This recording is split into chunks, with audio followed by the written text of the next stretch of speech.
తమిళ యువ హీరో ధ్రువ్ విక్రమ్ తీవ్ర చిక్కుల్లో పడ్డారు. ఆయనపై తమిళ ఫిలిం ఛాంబర్లో నీలాద్రి ప్రొడక్షన్, పెన్ స్టూడియోస్ సంయుక్తంగా ఫిర్యాదు చేశాయి. ధ్రువ్ విక్రమ్ ఒక సినిమా ఒప్పుకొని ₹1 కోటి అడ్వాన్స్ కూడా తీసుకుని ఇప్పుడు హ్యాండ్ ఇచ్చాడని నిర్మాతలు ఫిలిం ఛాంబర్ని ఆశ్రయించారు.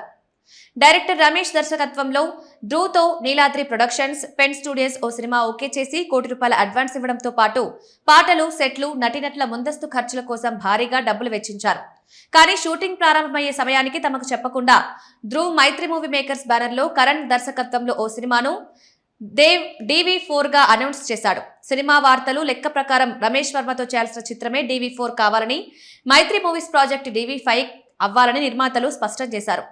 ఈ విషయంపై ధ్రువ్ను ప్రశ్నించగా మైత్రి సినిమా పూర్తయ్యాకే రమేష్ వర్మ సినిమా చేస్తారని రకరకాల కారణాలు చెప్తున్నట్లు తెలుస్తోంది. అలా చేస్తే తాము భారీగా వడ్డీల భారం మోయాల్సి వస్తుందని, తమకు సమాచారం ఇవ్వకుండా మరో నిర్మాతతో సినిమా మొదలుపెట్టి తమను మోసం చేశారంటూ నీలాద్రి ప్రొడక్షన్స్, పెన్ స్టూడియోస్ నిర్మాతలు ఫిలిం ఛాంబర్ను ఆశ్రయించారు. ఈ వ్యవహారంపై తమిళ ఫిలిం ఛాంబర్ కూడా ధ్రువ్పై తీవ్ర ఆగ్రహంతో ఉన్నట్లు సమాచారం.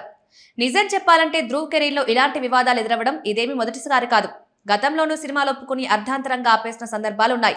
మురుగదాస్, మణిరత్నం లాంటి దిగ్గజ దర్శకుల సినిమాలు కూడా ఇలాగే ఆగిపోయాయి. ఒక యంగ్ హీరో, అందులోనూ విక్రమ్ లాంటి స్టార్ హీరో కొడుకయ్యుండి ఇలాంటి పనులు చేయడం వలన అది విక్రమ్ కి కూడా చెడ్డ పేరు తీసుకొస్తుందని ఫ్యాన్స్ చెప్పుకొస్తున్నారు. అంతేకాకుండా ధ్రువ్ కెరీర్ పై ఇలాంటి ఫిర్యాదులు తీవ్ర ప్రభావం చూపుతాయంటున్నారు.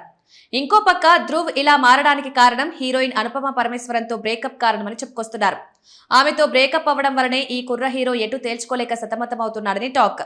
మరి ఈ విషయమై తండ్రి విక్రమ్ అయినా కొడుకు కెరీర్ నిలబెట్టే దిశగా ఏదైనా గట్టి నిర్ణయం తీసుకుంటాడేమో చూడాలి.